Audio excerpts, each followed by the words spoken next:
Right, thank you so much for the opportunity to speak to you all this afternoon. This talk segues so nicely into this morning. I retyped it at lunchtime called Resilience Through Supply Chain Development, or how our members face down the four horsemen of the apocalypse, which is kind of what we've been through for the last 10 years. A little bit about Scottish pig producers. We have members in two areas, Scotland and Northern Ireland. The Northern Irish side's been ongoing for about 15 years and now makes up half of our trading. So Northern Irish pigs into Northern Irish factories, Scottish pigs into factories in mainly Scotland and Northern England. I'd like to assure you not all the members are 50-year-old old people. In terms of our operations, our head office is in Hampton. We've got 3 members of staff. There's myself and 2 better-looking ones at the back table there, Peter and John. And our throughput's about 8 to 9 million pounds last year. So that's about 500,000 pigs. So it's a busy operation, and broadly what we do for the members is much like a lot of the marketing co-ops. We'll do the scheduling, the negotiation, the contracts, the finding the homes for the pigs, fast payment, and sorting out the problems, which is often the bigger part of the job. A wee bit of context about pig farming stuff, those who aren't aware of the most perfectly formed industry in Scotland. It's broadly an East Coast thing that tends to be associated with the arable areas. So our most northerly members is in Paul Mahomet, and the most southerly pig farmer is Gregor, where I'm sitting down in the southwest. But there are 2 cooperatives. There's ourselves broadly doing the northern half, Scotlean doing the southern half, and then there's a company called Carroll, which is a processor who also own their own pig farms. So they make up about half the industry, and they're kind of scattered all over them. But for the purpose of this, we're mainly talking about the cooperative side. So that's the independent farmers selling through either Scottish pig producers or Scotland. Scottish pig producers, going back to its origins as Grampian pig producers, was formed during the processing crisis. This will be a recurring theme of this presentation. So in this case, it was Lawson's and Dice that shut with very little notice. At that time, they were procuring from lots of individual farmers, and those guys got together and decided they might be better trying to work as a team. So Grampian pig producers was formed. The force of nature that is Gordon McKen here was employed to be their first general manager and did 30 years until his retirement when I took over. So we've only had 2 managers through the course of the thing, and an awful lot of well-kept faces have been through the board along the way to steer it through. I got involved more around about 10 years ago, so I'm going to fast forward a little bit to the time, and this was the largest food factory in the entire UK at this point. This was everything that Jed said we should do. We had a foothold in every retailer in Scotland. It was branded, there were Scottish flags everywhere. Some of them even had their own sub-area of the factory where their own product would go in, and they could secretly prepare their own MPD, all these kind of things. And it was owned by a Dutch co-op, so there's another big tick in the box up there with co-oping. So you've cooperative processing, you've strongly branded product. We had about 45% share of the entire consumption of pig meat in Scotland was coming out of this factory, and it was very strongly Scottish branded. Unfortunately, 12 months later, that's the same place. So 90 days notice, the Dutch co-op, I'm not quite so keen on anymore, did eeny, and the Scottish plant fell off the end. So at that point, we're in crisis mode again, and it's a case of trying to find homes for a substantial volume of pigs. The thing with pigs is they don't really stop growing. So if you don't move them this week, they're another 5 kilos heavier next week, and 5 kilos the next week, and it really gets quite tricky, and before too long you start getting into welfare problems. So it is essential that you find a home for those pigs, and you try and retain the value for them as you go along. So at that point, and this is where I think there's a really interesting dynamic. We talked about collaboration often in terms of within co-ops, I think this is where you start seeing an example of collaboration between two co-ops. So Scotlean were also supplying an awful lot of pigs into this factory. So there was an obvious discussion going on about how do we come up with a collective solution for it. So they formed a joint venture. We needed another Scottish factory, but there is no large-scale Scottish processing in Scotland. In a few years, there won't be any large-scale Scottish pig farms. We've seen it in other sectors, no processing, no farming. That's kind of the way it works, because you need a route to market for your product. So we formed a company, I'm using the roll away at this point, for those who are involved. This slightly predated me. But you've got representatives from both the cooperatives and the processing partner. Tulip at this point were part of Danish Crown, which was the largest European agri co-op. And the idea was to try and find a factory that could be regenerated, rebuilt, and create a modern supply chain again built in Scotland.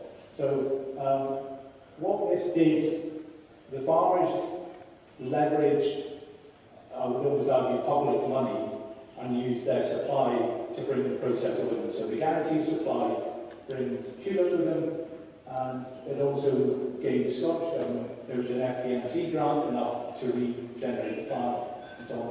But we weren't farmers.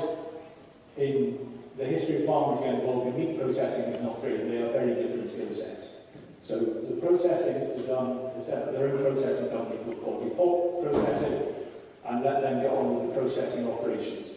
But critically, this gave the farmers a seat at the table of the strategic decision-making all to run that factory.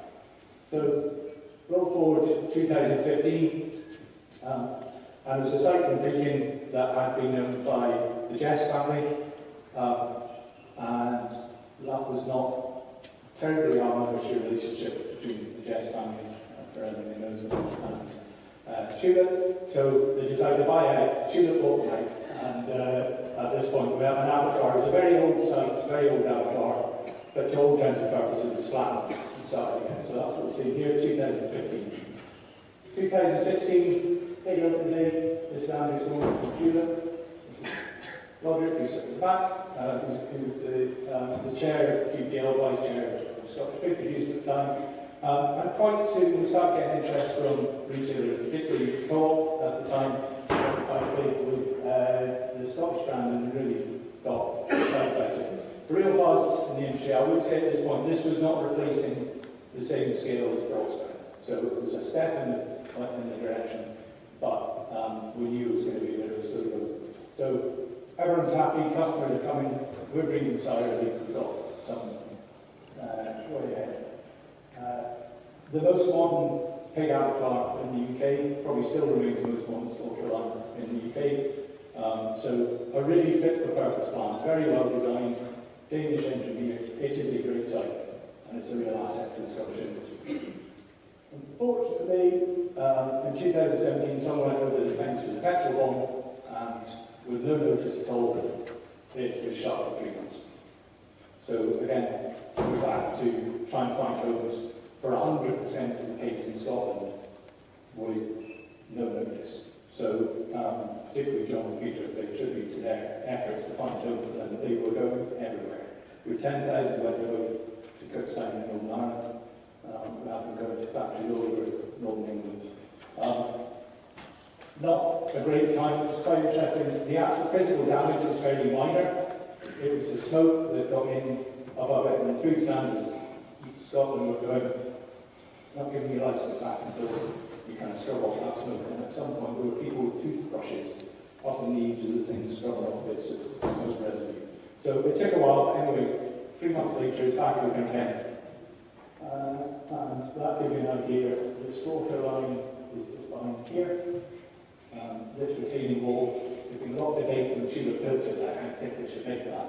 And thankfully, the engineers who wanted a thicker one, because at that long, the place would never open. So, engineers are with that. So, the glory period, if you like, of this, we've got it back open again. And you would say the upside of it is now it's even more one. Because with 2 years on, there's even more one. Which is great. Engineers.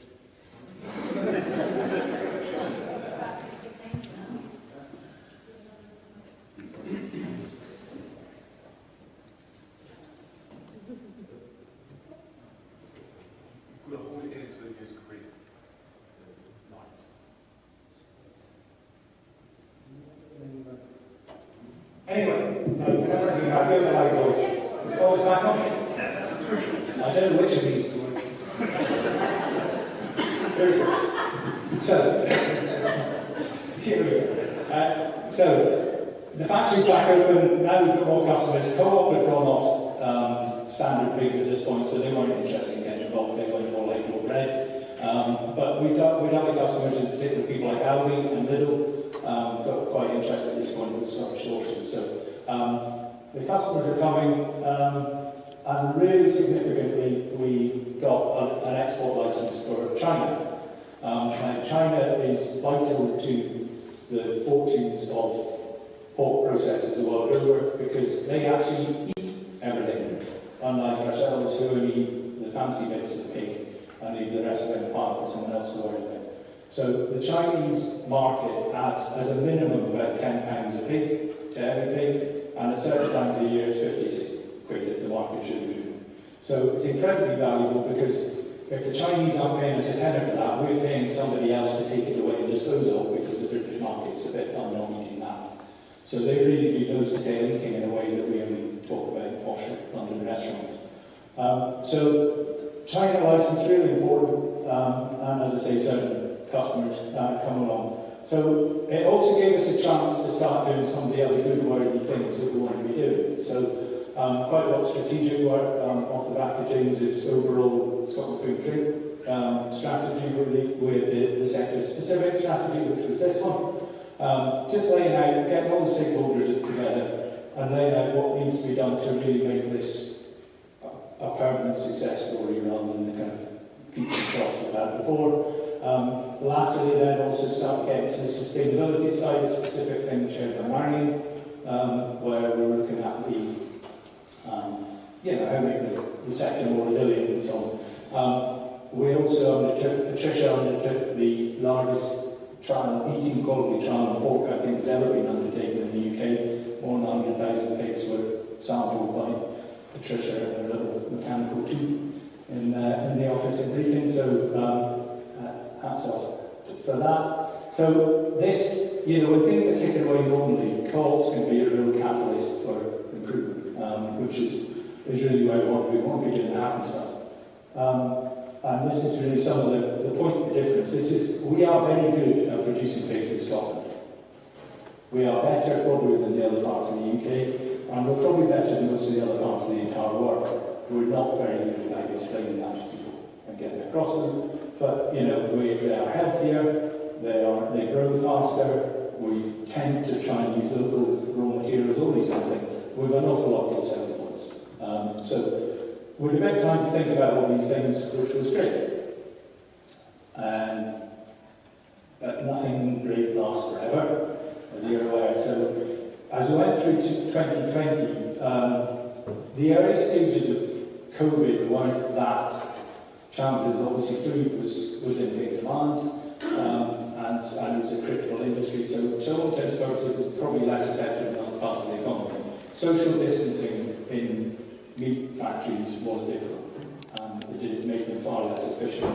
But what really started to hammer us about the middle of the year was post-Brexit immigration policy, where all of a sudden the steady flow of Eastern European butchers, who were very good at what they did, but also quite cheap, evaporated. So as Andy really came into his own round about then, he knows exactly where we are on this. That in June of that year, all of a sudden the visa requirement came in. And we had every customer we had starts going, I can't take all the pigs. I'm running out, I can't run at normal capacity because I haven't got butchers. And this problem started to compound. You get in the second half of the year, 1 or 2 plants start on COVID outbreaks and shutting for a couple of weeks, and it was really starting to look a bit grim. Nationwide, I would say England probably had worse problems sooner than we did. I would say Scotland and Northern Ireland managed to keep on top of it reasonably well. Until January 21, when Brecon had an outbreak of COVID. Now, the implications of this were not the 2-week closure, because January in the pig industry is always a bit slow, so we could go for that. But the Chinese asked you to voluntarily surrender your export license while they check that you've got code requirements in place.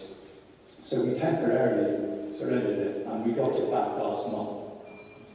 So that £10 pig was gone, and at this point, a couple of years beforehand, Tulip had sold out completely to a company called Pilgrims, who are actually part of JBS. Some of you might be familiar with JBS, it's the world's largest meat company, and it's Brazilian. They're not very cooperative, would be the understatement. So they were looking at it and going, I've got a medium-sized factory in Scotland. It's miles away from the consumer market in the UK. It's got no China export license. What are we doing this for? Just shut it. And so they ran the factory for a year at half capacity. John and Peter knocking a pan in again, trying to find homes, but half of our members through it. But in the meantime, the discussions were going on again between the PPL board, if you remember the cooperative board that we had, was to say, this isn't going to work. We need to find a solution. And more to the point, we need a solution that keeps it as a going concern, not as soon as these places shut and the staff leave, they almost never open again. Because that's a huge chance that you find 200 to 300 people who know what they're doing to them. So we had to keep it, sell it as a going concern, and it was clear that Pilgrims were just going to go, whatever, put a padlock on and walk away.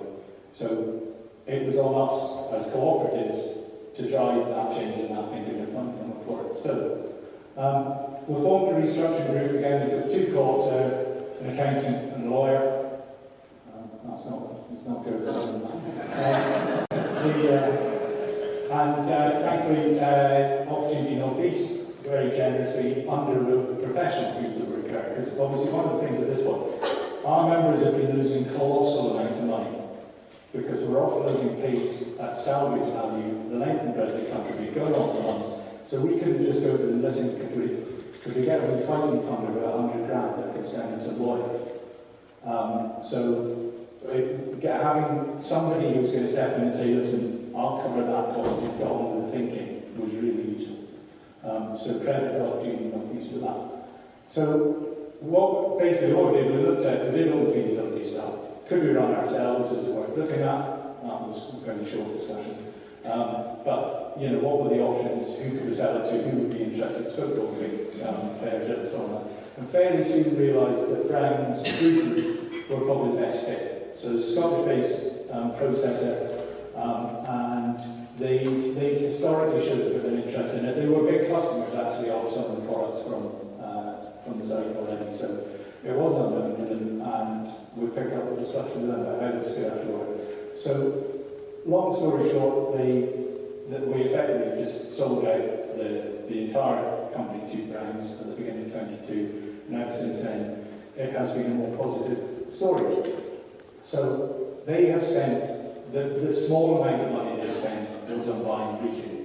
They are probably pushing on for 23, 24 million pounds they've invested in this supply chain since then. So they are going massive at it, and they see Scottish as their USP. So it absolutely is aligned with our interests, because it means they can only get the pigs from us, and they are absolutely hammering at it as big as they can. It was nice of Kate to photo on this photo, but sorry Kate, but this is actually the key figure in this photo we put, so that's Wayne Godfrey, he's the managing director of Brand. Probably a fascinating company that nobody's ever heard of. So they trade about £300 million a year in Scotland, and almost entirely Scottish product. Half of it's pigmeat, beef, huge farm beef, and quite a bit of fish as well. So really important company that just keep quite a low profile. So anyway, since then, they've really made it, they're really pushing hard on getting Scottish customers. They've got a target, publicly stated target, they want £100 million of sales of pork, Scottish pork, in 5 years' time. That's what they want their annual sales to be of pork, which is about, it's well over double what we're coming to. So that's a great statement of intent. If you're a pig farmer sitting in the northeast or the southwest, and you wonder whether there's any future in it, and you see 24 million quid of investment and some pretty ambitious targets here for the process, that is a good sign, whatever we look at it. So that's been really helpful, and I think we should be pleased with the work we did collectively to try and make all this happen, because it didn't happen by accident. Give you an idea of the brands. This is their sausage brand. They'll probably branch this out into bacon, black eggs, some of these things over the course of this year. It is deliberately Scottish. You know, it would be hard to get more Scottish. Even the plastic wrapping here is overwritten salt card. And that's just magic for us. Because they can't then go, oh, stick some English pigs in there because they're a bit cheaper and sweet. You know, that has to come with product from Beacon. It's the only place you can get it. So, yes, when you see these in the shop, buy them. Even if you don't like sausages, buy them. Because a lot of it's a trial run stuff, and what they're doing is comparing it to what was on there the week before. So as long as you sell an extra 10 or 20 packs that week, that's all they need, so just a clear.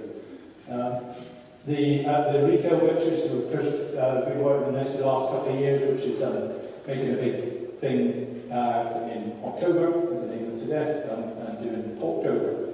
So again, if you can make a beeline for your butcher shop at all times of the year, but particularly in October, that would be great. That's an example of the kind of marketing initiatives they're trying to build the thing and really lock in the Scottish consumer. If we were 45% self-sufficient in supplying that market 15 years ago, and that was before referendums and everything, you know what that's done to the attitude of the Scottish public since then, we should be able to get half of that without even trying very hard. You know, so there's low-hanging fruit to go out here, which isn't shedding on the toes of big processes elsewhere or not. We should be able to make a go of this. So that's a work in progress. Great. So just wrapping up now, what's next for Scottish pig producers is on Monday our members voted in principle to merge with two other co-ops, one of which is here today, to form a group that will be about 6 times the scale. This will have a UK-wide footprint. It will control about a third of the market for slaughter pigs in the UK, and it will have members from Cornwall, Bolton, Strabane, and Minnon. We're pretty excited about it. I think this is the way we really push ourselves on into the next decade or two. Yeah, interested to see where it goes. So I'm not going to say too much more about that because it's an in-principle thing. It's not quite over the line. Yeah, that's the future for us. So a bit of work to do on this over the next few months. So I thought you'd like the recipe for success, what makes us so fabulous. And Jim and Bob and Robert will be delighted to hear this is like the next slides. So first off, a board that generally takes a long time to see. None of this is rocket science, by the way, if you're reading something special and unique from speak to Jen. There are decisions sometimes the board and marketing board has made. You can probably get more money next week by taking all the pigs and selling them to somebody else. But if in 6 months' time that means your factory's gone, it's the wrong decision. And I think credit to the grounding board before them and the SPP, they've always taken that long-term view that says, let's do the right thing to make sure we're still there. Because the only thing worse you get a poor price for your pig is not getting any price at all because you're still looking at it on the farm. There has to be a factory. There has to be a process of keeping. Second, members that are generally collaborative when times get tough. Easy said, but particularly through that 22 year, the amount of money we were reallocating on people was eye-watering. That probably cost us as a group about 14 million quid for that decision by Pilgrims, and in effect we pooled that with all the members. And there were some members who were customers that weren't really affected. They were selling to some small local plant, they were selling to someone in England, and they were willing for us to take a chunk of money off them and to share with the guys who were directly affected by it, and that's to their eternal credit.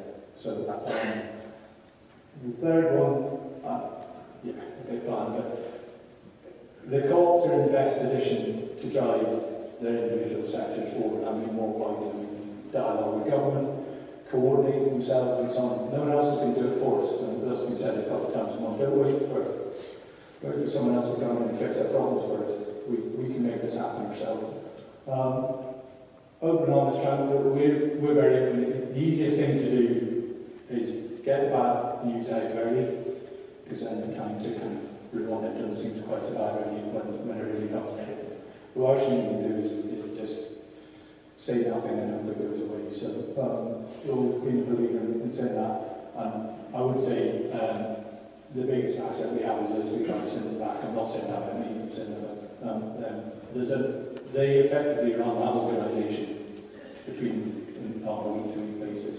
And a lot of the time, John's in Wales, Peter's in Huntley. So they're working remotely, self-motivated, just getting on with the job. And that's an incredible asset to the job. So that's all we can say. Thank you very much.